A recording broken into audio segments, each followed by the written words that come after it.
guys. I wanted to reach out and do a live today. It's the National Eating Disorder Awareness Week. And so I just wanted to do a live. I know I sound not that great right now, but I'm just fighting I've been a bit under the weather, so I wanted to reach out and just say hi to everyone and remind everyone that this is, again, the Eating Disorder Awareness Week, I should say. And I'm doing a lot of posting on that, and just wanted to, been having a really hard time with health. Just been having a bit of a flu, and so it's a little hard to talk and just a bit nauseous and things like that. But when things are hard, I've learned the support I have is you guys, and I'm your support. So I'm here for you for anything at all. And I know you guys are here for me. Hey, Jen. I love you guys so much. My Joanne. You're always so sweet. So just wanted to talk about, I've had a lot of people ask me a lot of questions about, and let me know if you guys can hear me. I'm sorry about my voice. If you could give me like a thumbs up if you can hear my voice or anything, that'd be great. Lies, I thank you, my sweet Lies. I have my bowls. I always have my Lies bowls. You sent me those bowls and I still eat with them. Hey, Kathleen. I love you guys. Nadine, we love you so much. Thank you, Lynn, for your prayers. All of you. Teresa, New Zealand. I'm just so honored, Noelle. I'm so glad you're here. All of you are here. We're having Eating Disorder Awareness Week. My Shayla. I love you guys so much. My Dixie, I know I get so excited. I've been you guys are my inspiration on a lot of the things that I do, really daily. When it comes to eating right now, it's been really hard. My throat's been swollen, so I've been getting a little bit of a bit weaker, and but that's just the flu. I put a little bit of powder on because I looked at my face and went, oh. So I did, because it's been hard to sleep. But you know what? I just want to say how grateful I am for all of you guys and how you've helped pull all of us through so many different things. We're fighting through a lot, as everyone is, and I thought it would really be a cool thing to talk about today. Would be a few things that it's so surprising how many people we know have a mental illness of some kind or struggling with something, whatever it may be. It doesn't need to be an eating disorder, it could be anything, right? And when it comes to support, that is the hardest thing to ask for, right? To ask for the help. And what we've noticed in the industry is men suffer from these things a lot more than it's been reported. And one of the things is that as females tend to go get help more often than males do, typically in these kind of situations, like if they need to go see a therapist or if they need to go to the doctor. These are issues that men suffer with, whatever gender fluidity. These are things that are not decreasing. They're not on the downwards, but they're actually on an uphill. Like the trends are pointing in an increased direction. So what can we do to help? And one of the things is that I thought, like, since it's Eating Disorder Awareness Week, I've been getting a lot of questions is, Rachel, how do we as a family member or a friend or someone who supports, how can we help them through these times? And an example of one of them is meals. How do we help someone who is struggling through meals?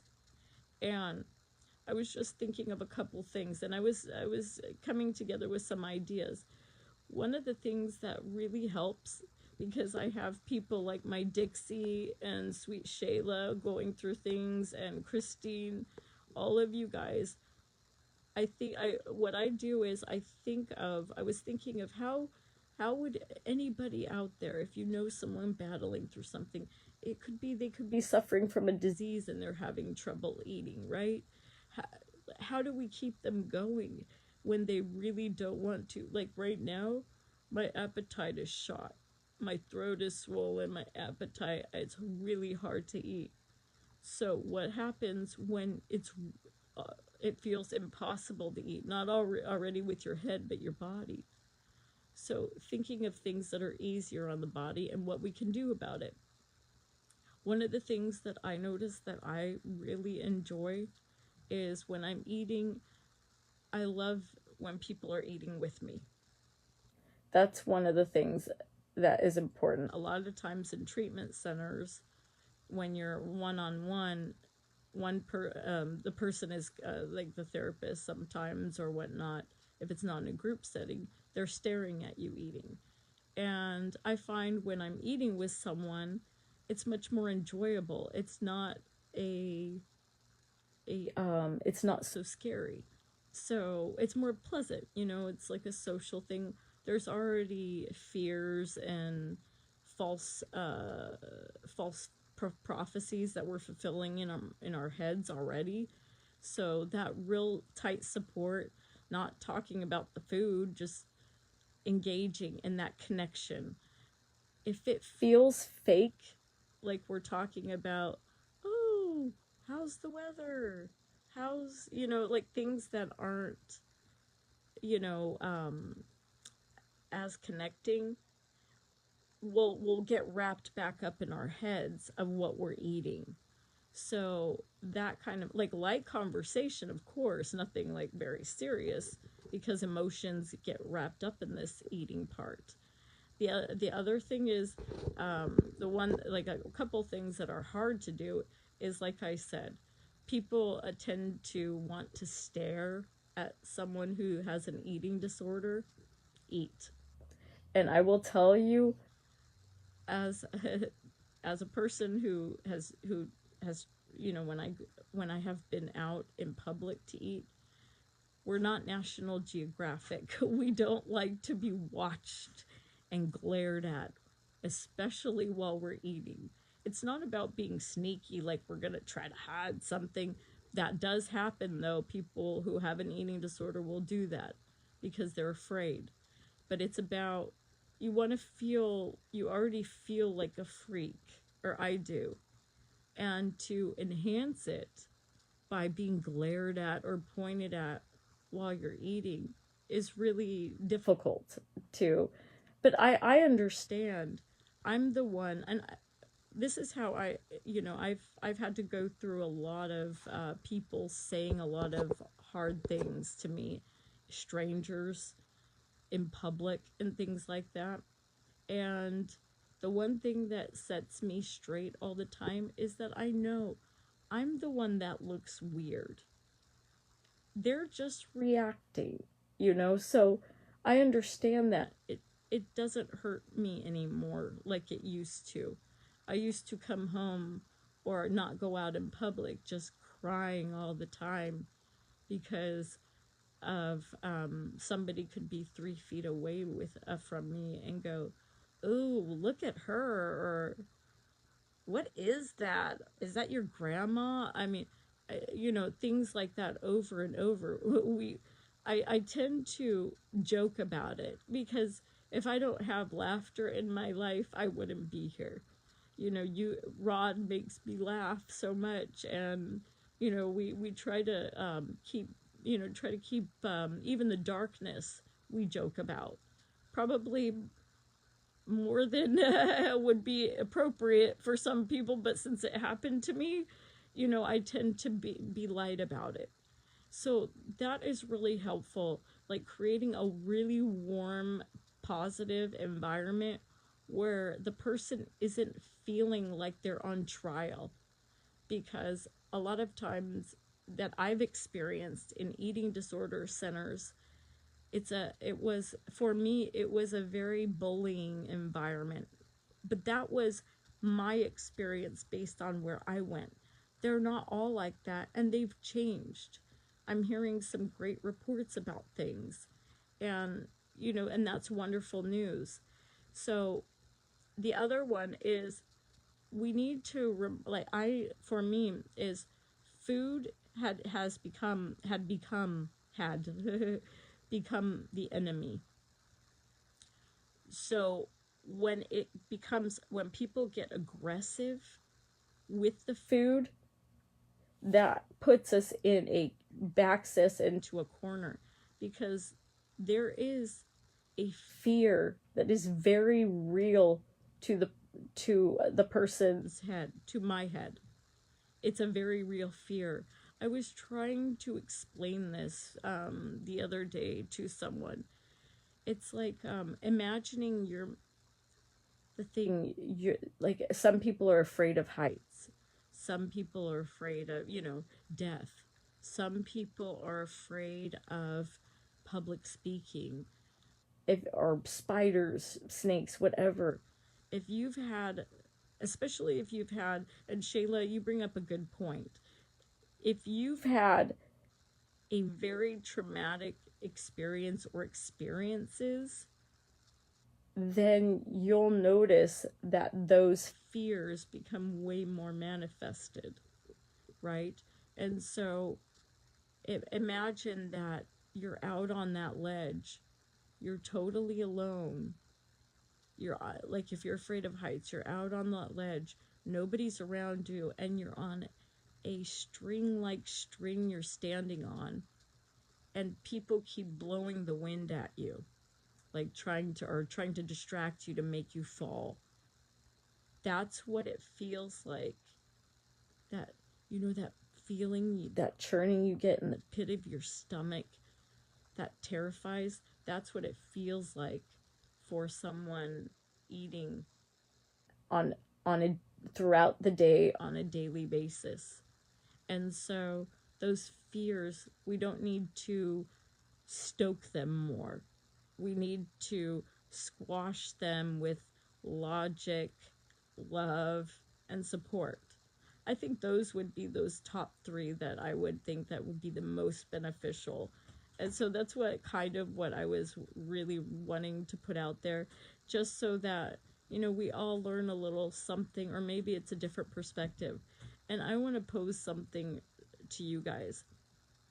Whatever you're going through, what is it that you notice that really pulls you through that moment, that moment when everything seems really dire, and you're in a sheer panic, and you're ready, like if you've ever had a panic attack, you know what it feels like. You're in that moment.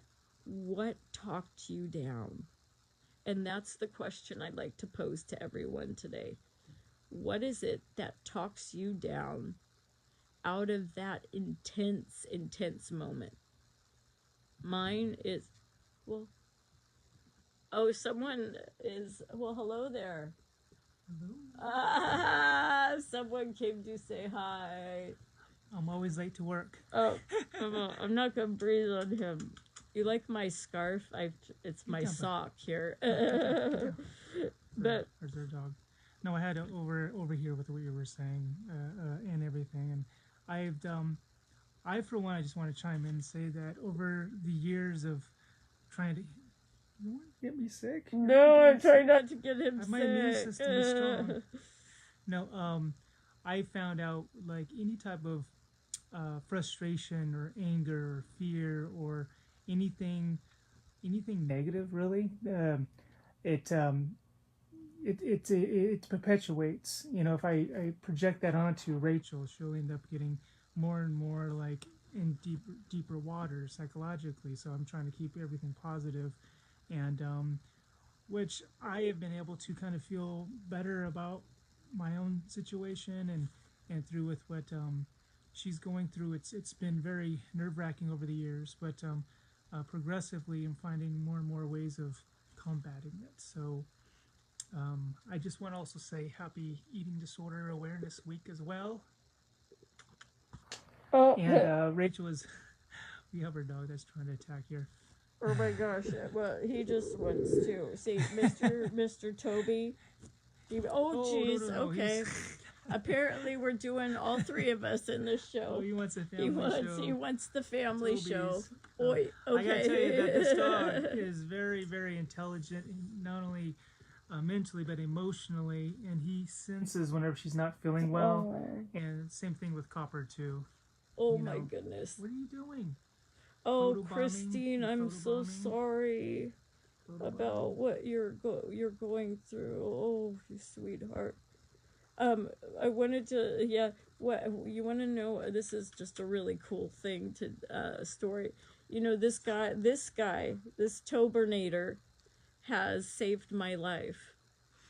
There was one time specifically that, I was a bit unresponsive, and Rod was, trying to run around, you know, getting things together, trying to get me to, you know, come to, you know, because I was very out of it. And this guy kept coming under, nudging my arm, keeping me conscious the whole time. And had he not, I would have passed out and would have been. So this is one of my secrets, is this guy right here. He really has saved my life. I'm not joking about that. And so is this guy. So apparently, where are you guys? Come on, get down. Where he really is super smart. So no, right apparently he's claimed me today. I love you guys. We're gonna be doing another live. Leave the comments below on what you do to help yourself get through these hard times. I love you guys so much.